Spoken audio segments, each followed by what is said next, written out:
자, 지난 시간에 이어서 다시 이제 본격적으로 진행을 해볼게요. 자, 오늘 다른 건 다 모르더라도 요 두 가지 어떤 개념을 제대로만 이해를 할 수 있다면, 느낄 수가 있다면 성공한 거다. 이렇게 보시면 돼요. 자, 의사능력요.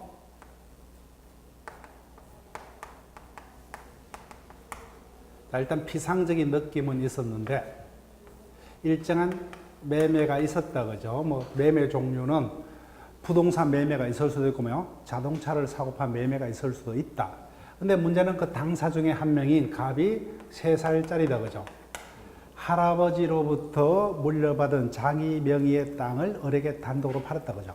결론, 우리가 법적으로는 설명을 못하지만, 갑의 이 같은 매매 행위는 의미가 없다, 그죠? 예, 무효다. 무효다. 왜 무효냐? 이유는 이와 같은 의사능력이 없기 때문이다. 자, 의사능력이 뭐냐? 그러면 느낌 맞죠? 자, 3살짜리는 우리가 매매 등을 하려면 최소한 뭐요? 이와 같은 행위가 나에게 유리한지 불리한지를 판단할 수 있는 최소한의 판단 능력도 이자에게는 있다 없다? 없죠, 그죠? 예, 이게 의사능력이에요, 의사능력. 자, 우리가 매매 등을 법률 행위를 하면서 요구되는 최소한의 어떤 판단 능력, 의사능력. 이 능력이 없다면 의미가 없어요. 우리가 첫째 주에 배웠던 게, 저 민법은 사법이고, 이 같은 사법관계는 사적 자치의 원칙이 지배한다 그랬죠. 즉, 사적인 생활 영역은 네가 알아서 형성해 나가라. 스스로 형성해 나가려면 최소한의 이와 같은 능력은 있어야 되겠죠.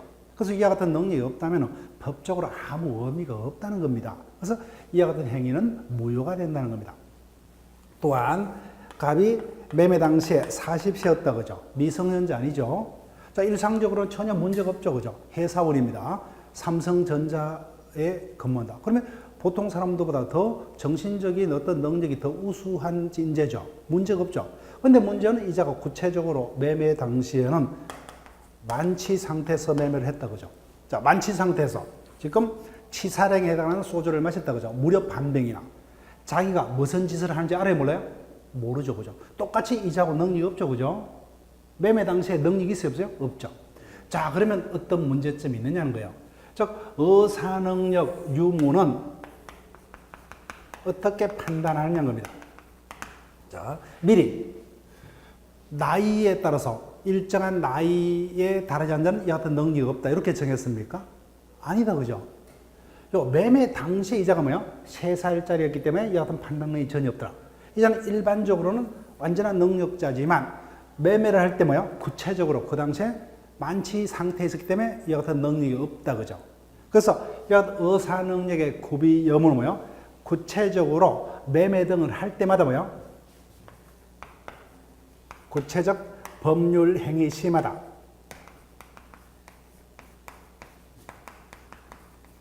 개별적으로 판단을 합니다. 개별적으로. 그래서 매매 등 어떤 구체적 행위를 할 때마다 그때마다 이 능력이 구비되었냐 여부를 판단합니다. 그래서 일상적으로 이자는 전혀 문제가 없죠. 근데 매매를 할 때를 보니까 요 상태에 있더라고요. 그래서 무효다는 겁니다. 그래서 무효다. 자, 그럼 어떤 문제점이 있느냐는 거예요. 문제점. 자, 이자의 입장에서 판단해 보세요. 납니다. 자, 자동차를 매매했다, 그죠? 이자가 이와 같은 상태에 빠졌음을 내가 알았다면 매매 계약서 작성했겠어요? 안 했겠죠? 해봐야 무효인데, 그죠? 즉, 나는 이자를 능력자로 믿고 매매 계약을 체결했죠. 자, 민법이란 것은 이와 같은 사실이 인정되면 그와 같은 법률을 발생한다, 그죠? 그 만취 상태에서 매매가 인정이 되면은 무효입니다. 그러면 만취 상태에서의 매매였다는 사실을 누가 입증을 해야 돼요? 누가 입증합니까? 이자가 입증해야 돼요. 이자가. 입증 못하면은 매매는 유효한 겁니다. 예, 의사 무능 상태 행위가 아닌 걸로 돼버려요. 그래서 어떤 문제점이 있어요? 행위자는 그와 같은 사실을 입증하기가 쉬워요, 어려요? 어렵죠. 근데 문제점은 입증이 되면 이자에게 엄청난 손해를 주죠, 그죠? 그래서 행위자 입장에서는 입증이 곤란하고 입증이 되면 뭐요? 상대방에게 뜻하지 않은 엄청난 손해를 주기 때문에 여러모로 불편하다는 겁니다. 불편하다. 그래서 편리한 어떤 개념을 만들자. 그래서 만들어진 개념이 행위능력이란 겁니다. 행위능력. 즉 행위능력이라면 이와 같은 매매 등의 법률 행위를 뭐요? 단독으로 유효하게 할 수 있는 어떤 능력을 행위능력. 우리는 다 행위능력자죠. 그죠? 이와 같은 행위능력이 없는 자, 나이가 어리기 때문에 우리보다 부족하다. 그죠? 이 자가 누굽니까? 미성년자. 또는 정신병 등으로 우리가 언론에서 봤죠. 최근에 L그룹의 왕 회장이 치매를 원인으로 뭐요? 재판에서 어떤 재판을 받았습니까? 예. 피한정 후견인이 되어버렸어요. 그죠? 한정 후견 심판 받았어요. 그죠? 그 자들이 뭐요? 제한 능력자입니다. 자, 왜 의사 능력이 반드시 필요한데 왜 불편해 하는 겁니다. 왜요? 매매 등 행위를 할 때마다 그때마다 판단하니까 뭐요? 여러모로 불편하더라. 자, 그러면 뭐요? 편리하게 만들려면 뭐요? 그때그때마다 능력의 유무를 판단하지 않고 뭐요? 미리 판단하자고. 미리. 즉 행위 능력이라면 의사 능력 유무를, 즉 판단 기준. 행위 능력을 어떻게 판단하느냐? 판단 기준. 이거하고 달리 뭐요? 의사 능력의 유무를 미리 일정 기준 두 가지입니다. 하나는 뭐요? 나이입니다. 하나는 재판이요. 재판. 일정 기준에 의해 객관적으로 획일화한 제도를 행위 능력이라 합니다. 자, 그래서 뭐요? 갑을 간의 매매가 있었다. 그죠?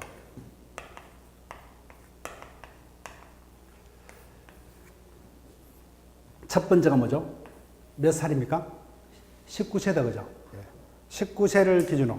이 자가 매매 당시에 뭐요? 19세 이상이라면 뭐요? 무조건 성년자다. 그죠? 근데 이 자가 개인적으로 아무리 똑똑하더라도 무조건 뭐요? 19세 미만이다. 그죠? 그럼 이 자 행위는 뭐요? 무조건 미성년자 행위가 되어버려. 원하면 취소할 수 있어요. 개인적으로 똑똑하냐 따져요? 안 따져요? 안 따집니다. 매매 당시에 뭐요? 나이가 19세를 넘었느냐 미만이냐. 그 다음 이 자가 치매에 걸렸어요. 행위 당시에. 그렇지만 치매에 걸렸지만 이를 이유로 뭐요? 법원으로부터 재판받은 법 없어요. 그렇지만 뭐요? 그렇다면 이 자는 행위 능력자입니까? 제한 능력자예요? 행위 능력자란 거예요. 언제부터 제한 능력자가 됩니까? 이를 이유로 뭐요? 재판이 있어야 됩니다. 행위 당시에. 따라서 아무리 치매 등의 정신적 결함이 있더라도 뭐요? 이를 이유로 재판받은 법 없으면 일단 능력자. 언제부터 제한 능력자예요? 재판이 있는 데로부터. 그래서 이와 같은 불편함이 있기 때문에 미리 뭐요? 연령 또는 재판에서 뭐요? 의사 능력의 유무를 획일적으로 객관한 제도를 행위 능력. 그래서 이와 같은 능력이 있는 자는 단독으로 매매 등 행위를 유하게 할 수 있다. 그죠? 근데 이와 같은 능력이 부족하거나 뭐요? 결여된 자를 제한 능력자랍니다. 나이를 기준으로 뭐요? 미성년자. 재판을 기준으로 뭐요? 피성년 후견인, 피한정 후견인이 있습니다. 따라서 개인적인 어떤 똑똑함의 여부는 따지지 않는다. 그죠? 자, 우리가 지금은 성년자가 되었는지는 모르겠지만 송유걸이라는 애가 있었죠, 예전에. 걔는 어릴 때부터 뭐요? 엄청난 천재이기 때문에 박사 과정을 밟고 있었죠. 그렇지만 그자가 단독으로 매매를 하게 되면 성년자의 매매입니까? 미성년자의 매매가 돼요? 후자입니다. 개인적으로 똑똑하고 안 따져요. 행위 당시에 뭐요? 나이가 성년이냐 미성년이냐 획일적으로 잘라버려요. 의사능력하고 다르다. 그죠? 예. 자, 그래서 행위 능력이란 단독으로 매매 등 법률 행위를 유하게 할 수 있는 어떤 능력을 말합니다. 일반적으로 민법에서 그냥 아무 말 없이 능력하면 이와 같은 행위 능력을 말해요. 자, 우리는 다 행위 능력자죠. 근데 이와 같은 행위 능력이 뭐예요? 우리보다 부족하거나 결여된 자를 제한 능력자랍니다. 제한 능력. 3명이 있어요. 나이에 의해서 뭐예요? 미성년자. 재판에 의해서 뭐예요? 피성년 후견인, 피한정 후견이 있어요. 이런 자들 행위는 앞에서 얼핏 제가 소개드렸죠. 원하면 뭐요? 취소할 수 있도록. 자, 이자들의 행위는 무조건 무효입니다. 근데 이자들의 행위는 왜 취소할 수 있도록 하느냐? 보세요. 갑을 간에 토지 매매가 있었다, 그죠? 그 당시에 갑이 미성년자였습니다. 자, 상식적으로는 이자는 성년자다, 그죠?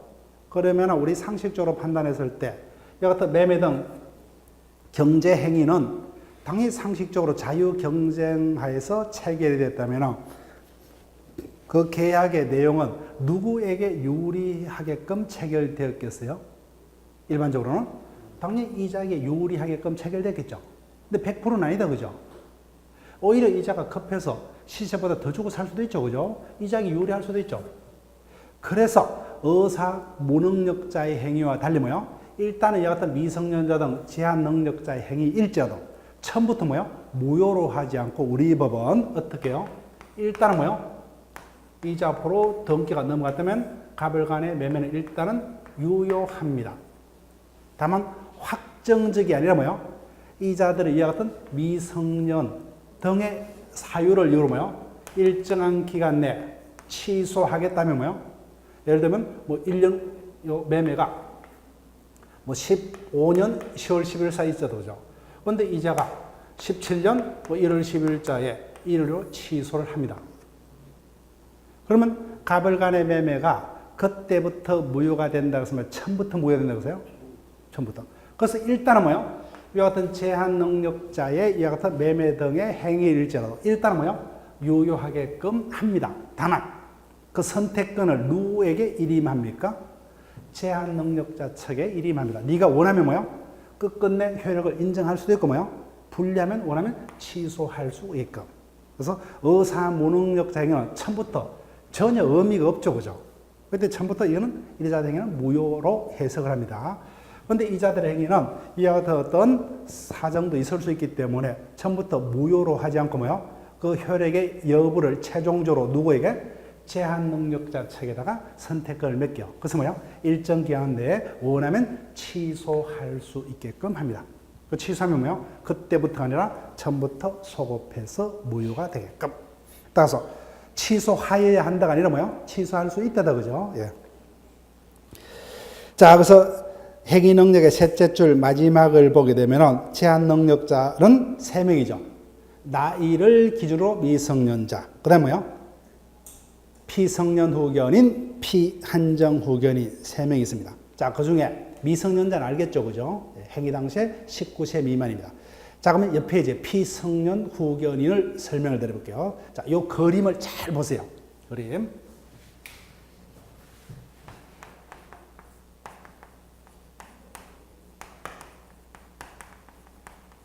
P자가 붙었다, 그죠? P자란 것은 이와 같은 피성년 후견 심판을 받은 자다. 그런 의미입니다. 받은 자다. 자, 조문을 보면서 따라오세요. 자, 구조를 쭉 읽으면서 요 그림을 보세요. 갑을 간에 토지 매매가 있었습니다. 10년도에 10월 1월 10일자예요. 그런데 이자가 행위 당시에 치매 등 어떤 정신적인 어떤 판단 능력에 고장이 있었습니다. 고장이 있었어요. 자, 일단 등기까지 넘겨줬습니다. 근데 이를 요로 뭐요? 15년도 1월 11일자에 청구권자의 청구에서 법으로부터 성년 후견 개시 심판이 있었습니다. 자, 그럼 여기까지 조문을 볼게요. 자, 어떤 문제가 되느냐? 구조이랑 가정법원은 질병, 장애, 노령, 그 밖의 사유는 정신적 제약, 밑줄 끌게요. 정신적. 자, 판단 능력은 뭐만이 문제가 돼요? 정신만이 문제된다, 그죠? 신체적 제약은 불편할 따름이지 판단하고 상관없죠. 그 정신적 제약 또는 신체적 제약하면 틀린다, 그죠? 예, 정신적 제약입니다. 정신적 제약으로 사무 처리 능력이 체크할게요. 지속적으로 결여. 둘째 줄. 어떤 의미입니까? 아예 판단 능력이 계속해서 의미가 없다, 그죠? 판단 능력이 없다는 상태입니다. 사람에서 청구권자는 엄격하게 외울 필요 없어요. 본인 덕에 청구가 있으면 마지막 줄 보세요. 법원은 그 자에 대해서 성년 후견 개시 심판을 한답니다. 한다. 자, 한다는 어떤 의미겠어요? 법원이 요건이 되었다면은 반드시 해야 된다는 의미겠습니까? 아니면 할 수 있다는 의미겠어요?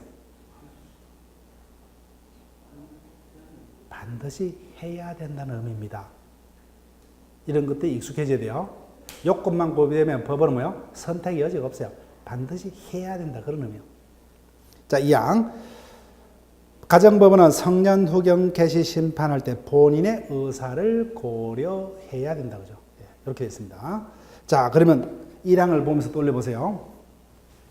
그래서 이자가 자신 소유의 토지를 어렵게 매도했습니다. 그 당시에 치매 등의 어떤 정신적인 어떤 문제가 있었습니다. 그런데 매매 당시에는 이를 이유로 법원으로부터 성년 후견 심판이 떨어졌어요? 안 떨어져요? 안 떨어졌죠. 그럼 매매 당시에는 이자는 능력자입니까? 제한 능력자예요? 능력자라는 겁니다. 따라서 뭐요? 이때까지는 능력자입니다.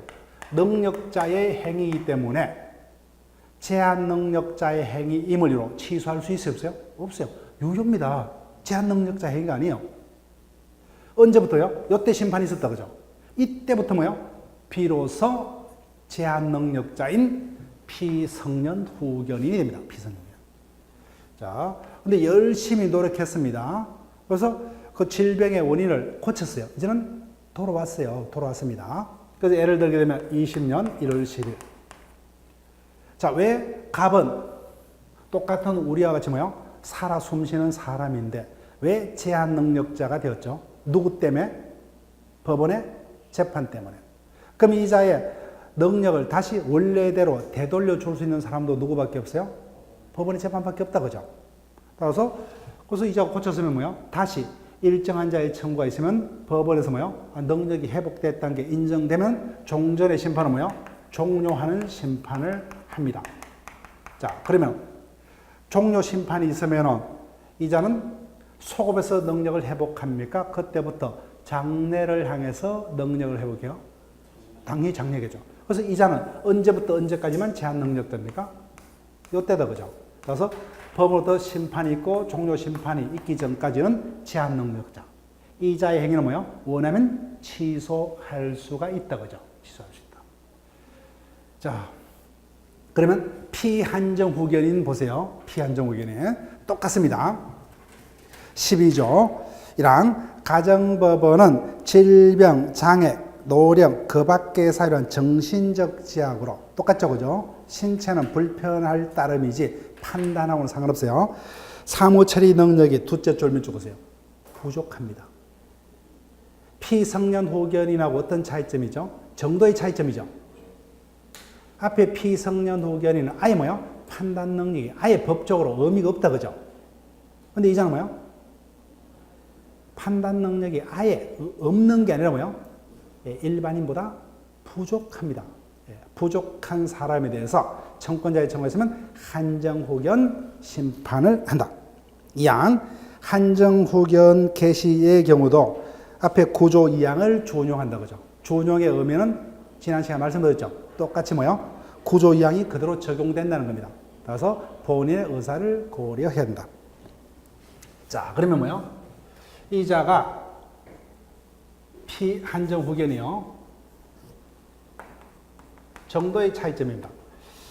갑을간의 토지 매매가 이 날짜에 있었어요. 그런데 이자가 치매 등을 이유로 판단 능력이 부족한 자였습니다. 부족한 자. 그렇지만 매매 당시에는 이를 위한 재판이 있었어요? 없었어요? 없었죠. 그러면 능력자다? 제한 능력자다? 능력자라는 거다. 언제요? 15년도에 비로소 한정 후견 개시 심판이 있었다. 그죠? 이 같은 심판을 받은 자를 피한정 후견인. 피한정 후견인. 그 다음에 종료 심판 받았다. 그죠? 그럼 장래를 해서. 똑같아요. 다만 피성년 후견인과 피한정 후견의 차이점 뭐예요? 판단 능력의 정도의 차이점이다. 그죠? 피성년 후견은 아예 지속적으로 판단 능력이 결여. 이자는 뭐예요? 판단 능력이 부족하죠. 자, 그럼 최종적으로 뭐예요? 가정법원에서 이자들에게 심판 청구가 있었을 때 그 자에 대해서 성년 후견 개시 심판을 할 것이냐, 한정 후견 개시 심판을 할 것이냐, 최종적으로 누가 판단해요? 법원이 판단합니다. 그래서 우리가 엘고르 왕회장에 대해서 가족들이 처음에는 어떤 심판을 청구했습니까? 피성년 후견 개시 심판, 성년 후견 개시 심판을 요구했어요. 근데 법원에서 판단하니까 뭐야? 지속적으로 판단 능력이 결여된 상태가 아니라 부족했다는 이유로 뭐야? 한정 후견 개시 심판을 했습니다. 그래서 뭐야? 지금은 뭐야? 피한정 후견입니다. 그죠? 피한정 후견이. 그런 상태에 있어요. 그래서 정도의 차이점이에요. 그죠?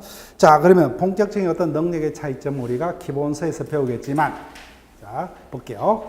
그러면 앞에서 제한 능력자가 3명이 있었다. 그죠? 그 중에 한 명이 미성년자죠.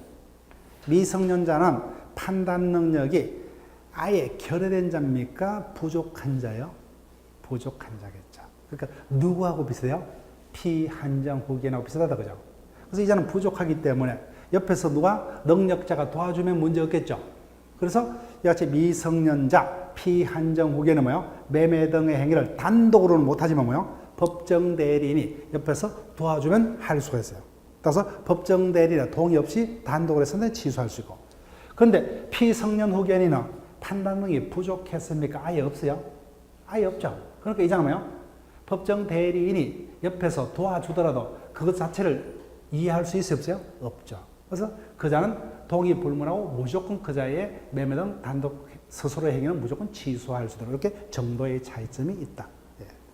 느끼겠죠, 그죠? 그래서 미성년자고 뭐요? 피한정 후견은 판단 능력이 아예 없는 게 아니라 뭐요? 부족하기 때문에 법정 대리의 동의가 있으면 매매 등을 할 수 있고 동의 없이 하는 행위는 취소할 수 있고. 근데 피성년 후견은 아예 뭐요? 동의 여부도 의미 자체가 없어요. 아예 지속적으로 판단이 없기 때문에. 따라서 그 자에게는 무조건 취소할 수 있도록 이렇게 정하고 있습니다. 자, 그런 일단 그림 요법을 떠올려 보세요. 그림. 따라서 의사능력의 유무는 뭐예요? 미리 나이 등을 따져서 획일적으로 정하는 게 아니다. 그죠? 매매 당시 이자가 뭐예요? 만취 상태 등 여타 의사능력이 있었느냐 없느냐. 그래서 매매 행위 등과 가서 구체적으로 그때마다 따집니다. 그죠? 그러니까 불편하더라고요. 그죠? 불편하다. 그때마다 상대방 입장에서 이자가 뭐예요? 술을 먹었는지 백치인지 이런 걸 다 판단해야 되니까 거래 안전을 해치겠죠. 그래서 불편하더라고요. 그래서 조금 편리하게끔 미리 뭐요? 행위 당시에 나이가 성년자냐 미성년자냐고요. 정신적 결함이 있더라도 이를 이루며 재판이 있느냐 없느냐. 이 같은 획일적 기준에서 미리 객관한 제도가 행위 능력. 이 같은 능력이 결여된 자를 제한 능력자 3명이 있다. 그죠? 예. 자, 여기까지 우리가 제한 능력자에 관한 개념을 떠올려 봤습니다. 그래서 의사 능력과 행위 능력의 개념을 다시 한번 뭐요? 예를 가지고 집에서 한번 생각해 보시고 이 그림은 뭐요? 한번 떠올려 보세요. 자, 그러면 나머지 9번부터 12번까지는 도대체 문제가 안 됩니다. 어디를 오시냐면 23페이지를 오시는데, 자, 23페이지를 보기 전에 20페이지로 한번 돌아가 볼게요.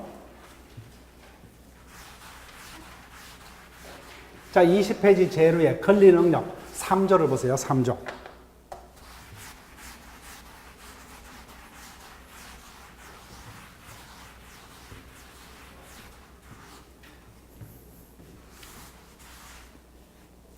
자, 3조를 보니까 어떻게 됐습니까? 사람은 생존하는 동안 권리 의무의 주체가 된다고 되어 있죠.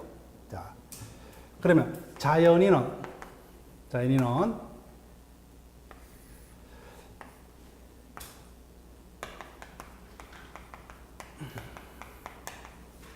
여기까지에 머무는 존재가 자연이다. 그죠? 따라서 생존하는 동안이다. 그죠? 출생한 때로부터 뭐요? 사망에 이르기까지 존재하는 권리주체를 자연. 따라서 언제 권리 능력을 획득합니까? 출생해야 된다. 그죠? 언제 권리 능력이 소멸돼요? 사망입니다. 따라서 자연인의 경우는 권리 능력의 소멸의 원인이 뭐예요? 사망밖에 없어요. 사망.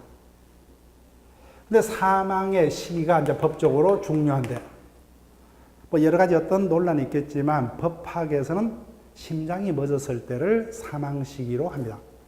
심장이 멎었을 때. 근데 심장이 멎었다 여부는 어떻게 판단할 수 있죠? 시신을 봐야 되겠죠. 따라서 사망만이 유일한 어떤 권리능 소멸 사입니다.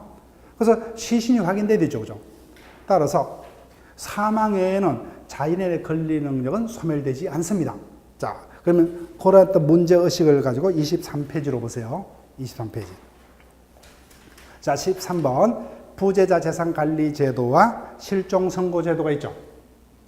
자, 그러면 예를 들어 볼게요. 문제점. 따라서 자연인의 권리능 소멸 사유는 사망밖에 없죠. 그죠? 사망은 시신을 봐야 됩니다. 자, 그런데 문제점.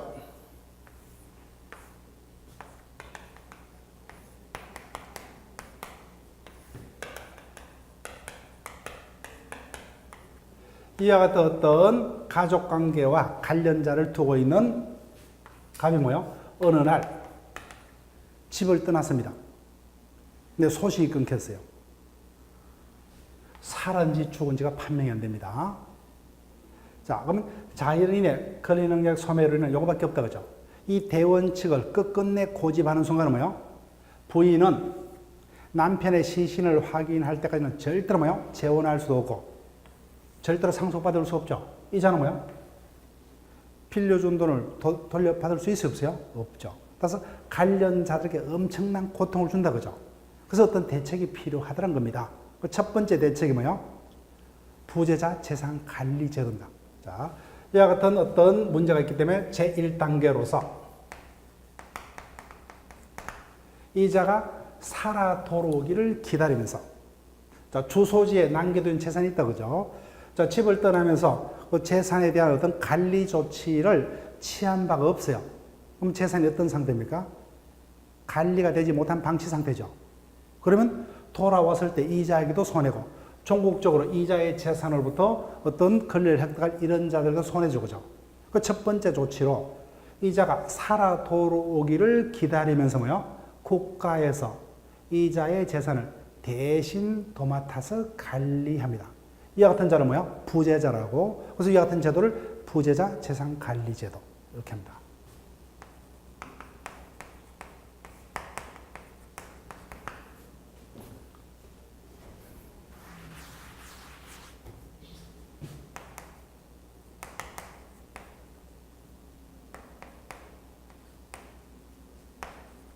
자, 그러면 조문을 한번 볼게요. 1항.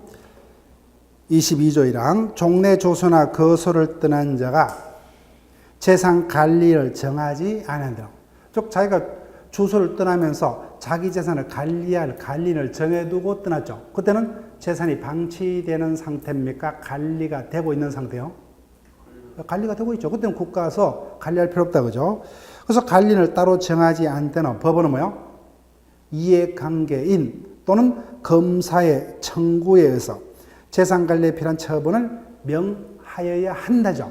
요건이 구비되면 선택의 여지가 없다. 그죠? 반드시 하여야 합니다. 자, 거기까지만 조문을 볼게요. 자, 그래서 이와 같은 제도가 부재자 재산관리제도입니다. 그런데 이와 같은 1단계 조치를 영원히 끌고 갈 수 없다. 그죠? 언제까지나 뭐요? 기다릴 수가 없죠. 그래서 부인의 어떤 재혼의 길을 터주고 자식들에게 뭐요? 상속의 길을 터주고 이런 자들에게 뭐요? 상속인을 통해서 채권의 만족을 받을 수 있는 기회를 열어줘야 되겠죠. 그래서 시신은 발견 안 됐지만 법적으로 이 자는 뭐요? 사망자로 취급할 필요가 있다 그죠. 그래서 두 번째 조치가 실종 선고제도입니다.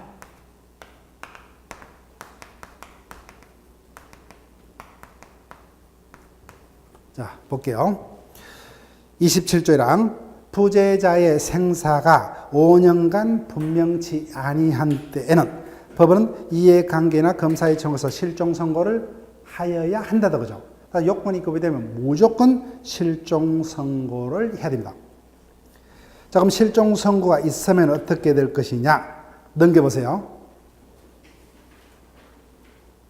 효과 둘째 줄 마지막에 실종 선고라는 재판이 떨어지면 뭐요? 그 자는 일정 범위 내에서 사망자로 간주가 됩니다. 일단은 뭐요? 사망자로 취급돼 버려요. 그럼 법적으로는 사망자로 취급되니까 어떻게 돼요? 부인은 그때부터 뭐요? 재혼할 수 있다 그죠? 그다음에 재산은 상속이 일어나요. 그럼 이 자는 뭐요? 상속인 등을 통해서 채권의 만족을 받아갑니다. 그게 실종제도예요. 그런데 자연인의 경우 권리 능력을 종국적으로 소멸시키는 사유는 사망밖에 없다 그러죠. 이자들을 위해서 법적으로만 사망적으로 다룰 뿐이에요. 요건이 구비되면. 그런데 이 어떤 실종이 진실에 반하더란 겁니다. 그럼 어떡할 것이냐? 자, 이자가 살아있음이 판명됐다 그죠? 그러면 그 재판을 뭐요? 되돌리면 되겠죠. 자, 그런데 문제는 사망자로 간주된다 그죠? 실종 선고가 있으면 실종 선고라는 재판이 떨어지면 이자는 뭐요? 법적으로는 사망자로 간주됩니다. 자, 그러면 간주. 이 어떤 사망 간주의 법률 효과가 발생하는데 이를 되돌리고자 합니다. 자, 한번 상주를 보세요. 이자는 멀쩡히 살아있는데 왜 법적으로 사망자로 간주가 되고 있죠? 뭐 때문에? 재판 때문에. 재판이 잘못됐다 할지라도 그 재판의 효과를 번복하는 방법은 뭐밖에 없어요? 재판밖에 없다는 겁니다. 따라서 뭐예요?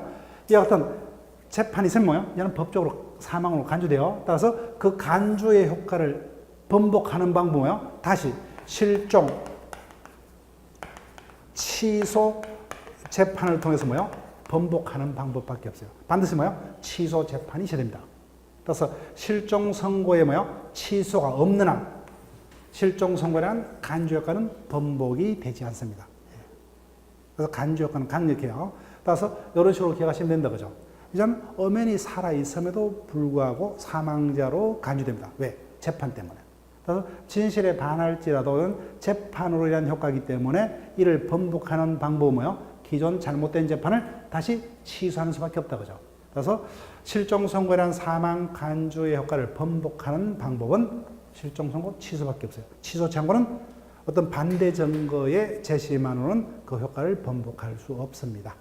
본격적으로는 수업 시간에 추정과 대비해서 추정 효과라는 거 대비해서 간주 효과를 이런 식으로 설명을 드릴 겁니다. 자, 지금까지 뭐요? 우리가 권리 주체와 관해서 자연인에 필요한 어떤 의사 능력과 행위 능력을 위주로 설명드렸다 그죠? 그 다음에 나머지 권리 능력 소멸 사유인 사망과 관련해서 부재자 재산 관리 제도의 필요성, 실종 선고의 필요성 이런 것들을 간단히 살폈습니다. 자, 그 다음에 24페이지요. 두 번째다 그죠? 자, 권리의 주체는 우리와 더불어 뭐요? 법에서 인정되는 사람인 법인이 있더라 그죠? 법인. 그래서 법인에서도 평균적으로 한 3문제는 기대하고 우리가 진행을 시킵니다. 자, 법인에는 두 가지 종류가 있어요. 사단법인과 재단법인 두 가지 종류가 있습니다.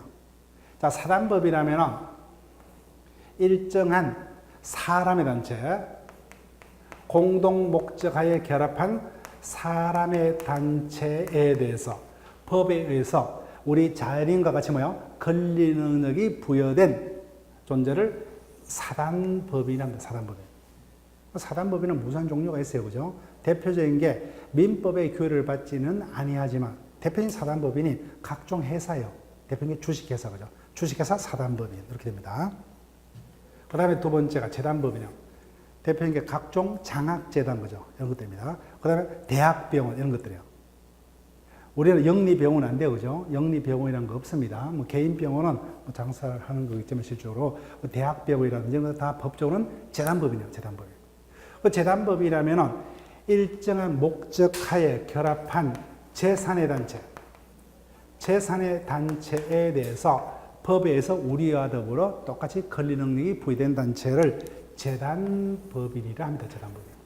그래서 크게 그 단체 실질이 뭐예요? 사람의 단체이냐 아니면 뭐예요? 재산의 단체이냐 따라서 사단법인과 재단법인 두 가지 종류가 있고 이런 어떤 단체에 대해서 뭐예요? 우리와 더불어 똑같이 권리의 주체성이 인정이 됩니다.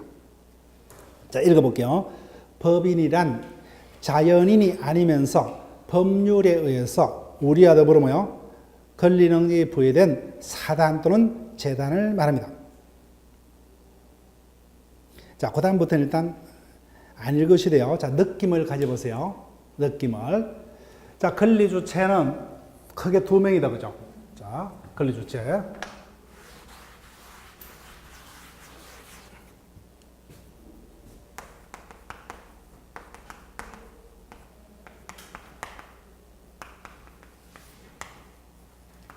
자, 어떤 차이점이 있어요?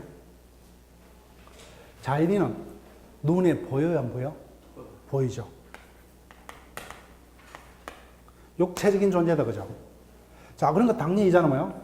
자신이 필요한 어떤 권리를 획득하고 의무를 부담하기 전에 자신 스스로 행위를 하면 되겠죠. 능력이 때문에, 그죠? 문제가 되지 않습니다. 근데 문제는 이잖아. 눈에 보입니까? 눈에 보이지 않습니다. 간염적 존재요, 간염적 존재. 간염적 존재. 자, 이자는 뭐요? 행위 능력자라면 자신이 권리를 획득하고 의무를 부담하는 행위를 뭐요? 스스로 행위를 해서 각종 뭐요? 매매 계약 등을 스스로 체결해서 권리를 획득하고 의무를 부담하면 됩니다. 그럼 그에 따른 효과가 발생해요. 근데 문제는 법인. 자, 삼성전자를 생각해 볼게요. 자, 민법의 교육은 받지 않지만 대표적인 법인이죠. 그죠? 사단법이에요. 그럼 자기가 생산한 스마트폰을 팔고 뭐 TV를 매매 계약을 체결하고 이런 것들을 삼성전자 자신이 뚜벅뚜벅 걸어다니면서 계약을 체결해요? 말도 안 되죠. 그죠? 말도 안 됩니다. 따라서 이자는 우리와 더불어 권리 의무의 주체지만 이거는 간염상의 존재 불가합니다. 실질적으로 뭐요? 이자가 권리를 부담하고 의무를 부담하는 행위는 실질적으로는 누가 대신해야 됩니까?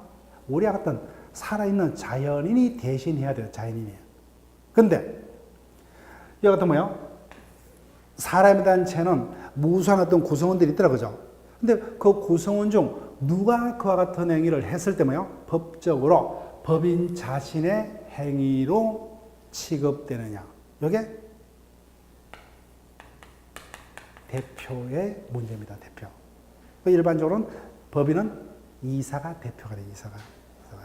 자, 거기까지 볼게요. 그래서 비법인 사단은 넘어가고 17번 보세요. 그래서 57조 법인은 이사를 두어야 한다죠. 반드시 두어야 됩니다. 사단 재단공에. 그래서 내용을 보면은 저 법인은 우리와 더불어 권리 주체지만 한계가 있다, 그죠? 간염상의 존재에 불과하기 때문에 자기 스스로 우리와 같이 활동해서 권리를 획득하고 의무를 부담하는 행위는 생각할 수가 없어요. 실질적으로 뭐요? 우리가 똑같은 육체적인 존재가 대신 해줘야 됩니다. 그 사람은 뭐요? 대표랍니다, 대표. 근데 일반적으로 법인의 대표는 이사라는 겁니다. 그래서 이사가 대외적으로 법인을 대표하고 대내적으로는 법인의 업무를 집행하는 상설, 필수 기관이 됩니다. 그래서 이사의 임기는 어떻게 할 거냐? 이사의 수는 어떻게 할 거냐? 법에 제한이 없어요. 민법상으로는. 자기들이 임의로 정할 수 있습니다. 자, 나머지는 신경 쓸 필요 없고. 그래서 원칙적으로 이사가 대표인데 일정한 경우는 임시이사, 특별대리인, 직무대행자, 청산인 등도 대표됩니다. 그때 임시이사, 특별대리인은 어떤 요건에서 취임되느냐? 그건 조문 문제입니다. 단순 암기에 가깝다 이렇게 보시면 되고. 자, 그 다음에 나머지 어떤 주제들은 다 넘어갑니다. 자, 그러면은요, 권리 주체는 자연인과 법인이 있다, 그죠? 근데 이와 같은 자연인이 자신 스스로 권리를 획득하고 의무를 부담하기 위해서는 일정한 능력이 있어야 되죠. 당연히 자연인은 권리 능력은 다 가지기 때문에 문제가 안 된다, 그죠? 문제가 안 된다. 뭐가 문제돼요? 행위 당시에 의사 능력이 있어야 되죠. 따라서 자연인일지라도 행위 당시에 의사 능력이 없었다면 그 자 행위는 어떻게 돼요? 무효가 된다, 그죠? 그 다음에 이자가 행위 능력이 있어야 되죠. 근데 행위 능력이 없다, 그죠? 미성년자, 피성년 후견인, 피한정 후견인의 제한 능력자였다. 그러면 뭐야? 그 자 행위는 어떻게 됩니까? 취소할 수 있다, 그죠? 그 다음에 자연인의 권리 능력의 소멸의 유일한 원인은 사망밖에 없는데 그 사망이 확인 안 되죠. 그에 대한 대책이 필요하다, 그죠? 대책은 두 가지, 그죠? 1단계로 살아도록기를 기다리면서 그자의 주소지에 남아있는 재산을 국가가 일정한 요건에서 대신 관리를 하더라, 그죠? 그것을 부재자 재산 관리 제도로 하고 또 하나는 뭐예요? 종국적으로 그자와 관련된 자의 고통을 덜어줄 목적으로 법적으로 그자를 일정 범위에서 사망자로 취급하는 제도가 있더라, 그죠? 그래서 실종 선고제도가 있죠. 그래서 실종 선고라는 재판이 떨어지면 그자는 일정 범위 내에서 사망자로 간주되죠. 재판에 따른 효과죠. 따라서 재판이 잘못됐다 할지라도 그 효과를 번복하는 유일한 방법은 뭐예요? 그 재판을 취소해야 된다고 하죠. 그래서 실종 선고를 취소치 않고는 사망 간주 효과를 번복할 수 없더라고요. 그 다음에 자연인과 더불어 두 번째 권리주체인 법인이라는 자가 있더라고요. 두 가지가 있죠. 일정 목적하에 결합한 사람의 단체에 법률에 의해서 권리 능력이 부여된 사단법인과 그러면요 일정 목적하에 결합한 재산의 단체에 권리 능력이 부여된 재단법인 두 가지가 있다. 이런 자들도 자연인과 더불어 권리를 가질 수 있고 의무를 부담할 수 있지만 자연인과 차이점이 뭐예요? 한계가 있다는 거죠. 자연은 육체적 존재이기 때문에 자신 스스로 활동해서 권리를 얻고 의무를 부담하는 행위를 할 수 있죠. 그죠? 근데 이자는 권리 주체지만 간염상의 존재에 불과하기 때문에 자기 스스로 권리를 했다고 의무를 부담하는 행위는 할 수가 없더라. 현실적으로는 우리와 같이 살아 숨쉬는 일정한 자연인이 대신 해줘야 된다고 그죠? 법적으로 일정한 자의 행위가 법적으로 법인 자신의 행위로 취급될 수 있는 자연인을 뭐요? 대표로 하더라고요. 원칙은 이사다 그죠? 이사. 자, 그 다음에 26페이지요. 자, 지금까지 우리가 권리 주체를 봤다 그죠? 그 다음에 권리 객체를 봅니다. 자, 권리의 객체는 개개 권리마다 달라요. 다릅니다. 그래서 민법 총칙에서 어떤 공통적인 것을 실을 수가 없어요. 그래서 민법 총칙에서는 권리 객체 중에서 물건이 뭐라 그러죠? 물건은 물건을 자신이 배타적으로 지배할 수 있는 권리자의 권리를 물건이라고 하죠. 소유권 등 뭐요? 8가지가 있다고 그죠? 그래서 그 중에서 물건의 객체인 물건에 대해서만 규정을 합니다. 그래서 물건은 법적으로 부동산과 동산, 주물과 종물, 원물, 가시 이렇게 법적으로 종류를 구분합니다. 나머지 학설에 따라서 뭐 또 여러 가지 어떤 내용으로 물건의 종류를 구분합니다. 그때는 수업 시간에 보고. 자, 그러면 물건이 뭐냐 볼게요. 일단 물건의까지만 볼게요. 자, 물건에 대해서는 제로 위에 보세요. 민법에서 말하는 물건이란 유체물 및 전기기타 관리할 수 있는 관리가 가능한 자연력을 물건이 한다 그죠? 이 개념만 일단 설명드릴게요. 자, 일단 물건, 권리 객체에서는 한 문제에서 최대 3문제가 뜹니다. 올해 20회차에서는 최대치가 떴어요. 3문제까지 떴습니다. 근데 일반적으로는 최대치가 2문제가 제가 봤을 때는 적당할 겁니다. 민법 총칙이 24문항이기 때문에. 아니면 한 문제가 더 적당할 수도 있어요. 그래서 물건에 대해서는 부동산과 동산에 관한 어떤 주제를 가지고 물을 수도 있고, 물건에서는 제일 많이 출제되는 주제가 주종물입니다. 주물과 종물. 원물과 가실이 제일 출제 빈도가 약합니다. 아니면 모든 어떤 물건에 관한 전반적인 어떤 지문을 구성할 수도 있어요. 자, 자세한 개념들은 그때그때 설명하고, 오늘은 물건이라는 어떤 개념만. 자, 물건에 대해서는 98조에서 정의를 합니다. 98조에서.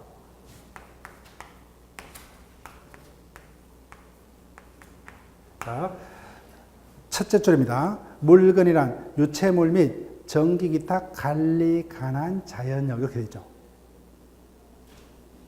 민법상의 물건이라면 유체물 및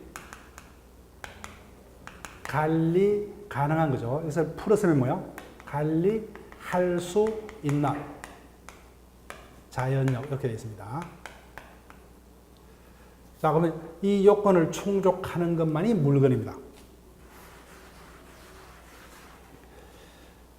민법상 물건에 대해서 유체물 또는 관리할 수 있는 자연력이 물건이다 이렇게 되어 있습니다. 자, 관리할 수 있다. 이것은 뭐요? 다시 한문하면 관리 가능성이다. 그죠? 관리 가능성. 자, 관리 가능성이라는 제한 문구가 어디 앞에 붙었어요?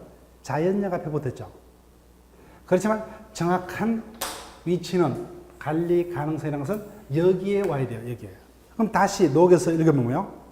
유체물이 되었던 자연력이 되었던 현행법상 물건이 되겠으면 뭐요? 관리가 가능해야 돼요. 관리가.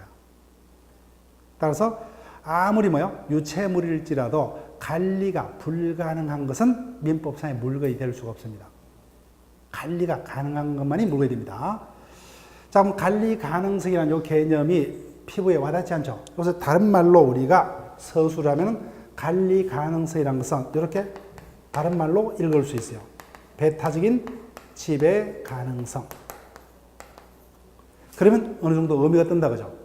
따라서 유체물일지라도 여하튼 내만이 그것을 뭐요? 배타적으로 지배할 수가 있으면 현행법상 물건이 된다. 따라서 배타적으로 지배할 수가 없다면 물건이 될 수 없다. 자, 유체물은 당연히 뭐요? 유체물의 의의는 중요한 게 아니에요. 고체, 기체, 액체를 말합니다. 고체, 기체, 액체. 자, 배타적 지배 가능성. 내만이 지배할 수 있다 그죠? 타인의 어떤 간섭을 뿌리치고. 자, 그러면 해, 달, 별. 유체물 맞죠? 자, 봉이 김선달이 같은 자가 있습니다. 내가 먼저 달을 찜했기 때문에 앞으로 이건 내 것이니까 한번 쳐다보려면 뭐요? 그때마다 1,000원씩 사용료를 내라. 관람료. 말이 돼야 안 돼요? 없죠, 그죠? 따라서 유체물이지만 여하튼 배타적 지배가 불가능하죠. 그러면 이거는 물건이 될 수가 없다는 겁니다. 물건이 될 수 없다. 자, 그 다음에 자연형적, 그죠? 유체물의 반대가 무체물이다, 그죠? 무체물 중 어떤 사람의 인공력을 제한 나머지를 통틀어서 자연력 하는데 그런 거 구분할 필요 없어요. 눈에 안 보이는 거예요. 보니까 전기, 기타 관리할 수 있는 자연력 되어 있다, 그죠? 자, 예를 들게 되면 전기, 냉기, 원자력. 자, 보세요. 전기. 우리가 전기를 사용하기 위해서는 어떻게 돼요? 한전의 그 사용 대가를 물어야 되죠. 그래서 내가 그 사용 대가를 지불치 않으면 한전에서 어떻게 해버립니까? 차단시켜버리죠. 배타적 지배가 가능하다, 불가능하다? 가능하잖아요. 그죠? 그러니까 뭐요? 물건입니다. 물건이요. 그런데 똑같이 형태가 없어요. 전파. KBS에서 공중으로 발생한 전파를 내가 시청하기 위해서는 수신료 납부해야 되죠. 근데 수신료를 납부치 않습니다. 내 집에만 들어오는 전파를 차단할 방법이 있다, 없다? 없죠, 그죠? 그러면 배타적 지배가 안 돼요. 그러니까 뭐야? 물건이 될 수가 없습니다. 따라서 유체물이 되었던 뭐요? 자연력이 되었던 현행법상 내만이 그것을 뭐요? 배타적으로 지배할 수가 있으면 현행법상 물건이 된다. 따라서 관리 가능성, 배타적 지배 가능성 이 부분만 설명드렸어요. 나머지 그 요건이 또 있는데 그 부분은 본격적으로 기본 시간에 설명드릴게요. 여기까지만 첫째 줄을 다시 한번 읽어보세요. 어떻게 돼요? 민법상 말하는 물건이라면 유체물 및 전기 기타 관리할 수 있는 자연력이다. 그죠? 초점이 뭐요? 여기입니다. 관리 가능성. 다른 말로 뭐요? 배타적 지배 가능성이요. 그래서 이 부분을 또 올려보시면 돼요. 따라서 현행법상 유체물이 되었던 전기 등 자연력이 되었던 물건이 되기 위해서는 그것을 뭐요? 권리자인 나만이 배타적으로 지배할 수가 있습니다. 따라서 이 요건을 충족 못하면 뭐요? 아무리 유체물일지라도 물건이 될 수가 없다. 그죠? 이와 같이 무체물일지라도 뭐요? 그것을 권리자만이 배타적으로 지배할 수가 있다면 물건이 된다. 그죠? 요거. 그래서 이와 같은 성질을 구비하는 존재를 물건이라 하고, 물건은 법적으로 다시 그 장소 이동 가능성이 있느냐 없느냐에 따라서 뭐요? 장소 이동 가능성이 없는 부동산. 대표적인 게 뭐요? 토지죠. 엔더 뭐요? 토지에 고정된 건 정착물. 그 토지와 정착물이 부동산이고, 이를 제한 나머지 모든 게 뭐요? 동산. 그래서 장소 이동 가능성 여부에 따라서 부동산과 동산으로 나눕니다. 나머지 다 동산이에요. 그 다음에 3번요. 물건이 일정한 서로서로 경제적으로 도움 주고 받는 관계에 있을 때, 백조이랑 물건의 소유자가 그 물건의 상용에 공하기서, 일상상자입니다. 일상적인 경제적인 용도에 공한다. 그죠? 이바지한다. 도움을 준다. 그러면 도움을 주기 위해서 자기 소유인 다른 물건을 이에 부속하게 하는데 그 부속된 물건을 종물. 도움받는 물건은 뭐요? 주물건입니다.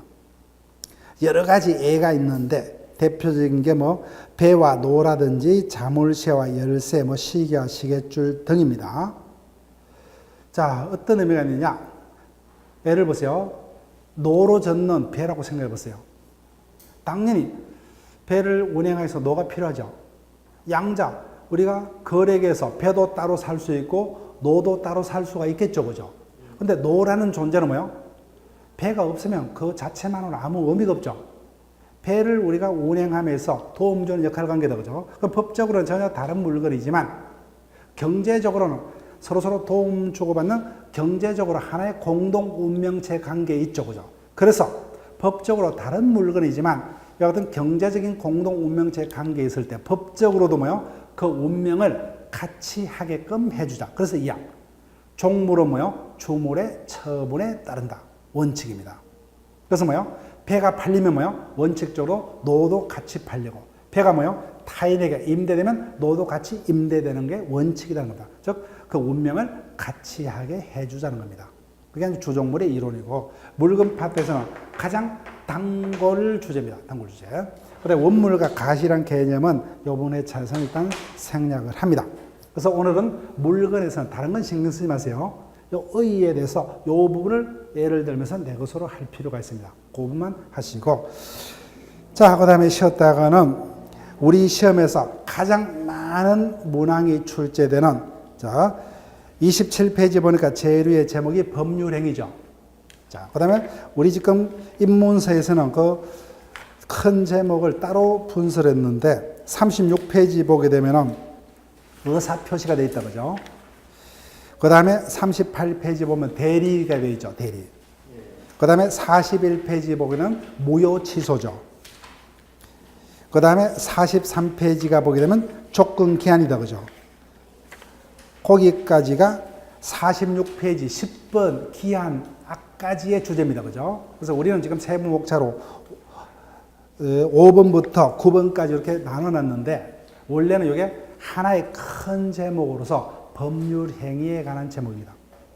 그래서 이 부분이 민법 총칙에서 반 이상의 지문이 여기서 출제가 됩니다. 그래서 가장 중요해요. 다시 이 부분을 정복치 못하면은 힘들어집니다. 그 부분이 가장 중요합니다. 그래서 27페이지부터 46페이지 위에까지가 가장 중요하다, 이렇게 보시면 돼요. 자, 그러면 쉬었다가 그 중에서 가장 기본적인 어떤 개념들을 살필게요. 자, 쉬었다가 진행을 합니다.